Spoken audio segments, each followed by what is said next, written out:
रहीम अस्सलाम वालेकुम। Welcome to cooking inside the kitchen. और आज किचन में हम आपके साथ रशियन सैलेड की रेसिपी शेयर करेंगे। इससे पहले भी मैं आपके साथ शेयर कर चुकी हूँ, लेकिन आज हम इसे वेजीज के साथ, जो हमारे पास शादियों वाला होता है रशियन सैलेड, उस तरीके से इसे तैयार करेंगे। जी, तो इसके अंदर हम ऐड करेंगे ब्लांच की हुई मेरे पास सब्जियां हैं, जिसमें गाजर, मटर और आलू जाएंगे। और मैक्रोनी तो ऑलरेडी इस सैलेड में मस्ट है, तो इस तरीके से आप ट्राई करके देखिएगा, आपको ये रेसिपी ज़रूर पसंद आएगी। तो मैंने ये ले ली है, मेरे पास 1 कप थी मैक्रोनी बॉयल की हुई। इसके अंदर हाफ कप के करीब हमारे पास जाएगा क्यूकम्बर, और बॉयल की हुई गाजर जाएगी हाफ कप। इसके साथ हम ऐड करेंगे मटर बॉयल किए हुए, ये भी जाएंगे हाफ कप।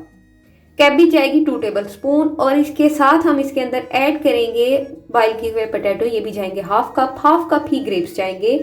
तो अगर आपको कोई सब्जी नहीं पसंद तो आप इसे स्किप भी कर सकते हैं। एप्पल इसके अंदर जाएगा हाफ कप, और इस सबसे एंड पे हम इसके अंदर मिक्स फ्रूट जो है पाइनएप्पल, वो ऐड कर देंगे 1 कप। अब सब चीज़ों को ऐड करने के बाद इसके अंदर 1 टेबल स्पून आप ऐड कर देंगे ब्लैक पेपर, और साल्ट ऐड करेंगे 1 टीस्पून।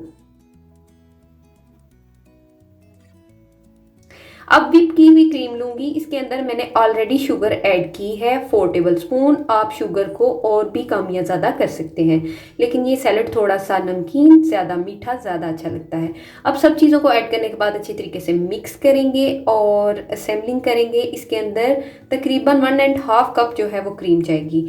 तो इतने मटेरियल में ये हमारी बिल्कुल तैयार है रशियन सैलेड की रेसिपी। उम्मीद है आपको ये पसंद आई होगी। आप इसे किसी भी फीस्ट पे तैयार करें और एंजॉय करें। जो डाइट पे हैं वो भी इसे एंजॉय कर सकते हैं। बहुत ही हेल्दी सैलेड है।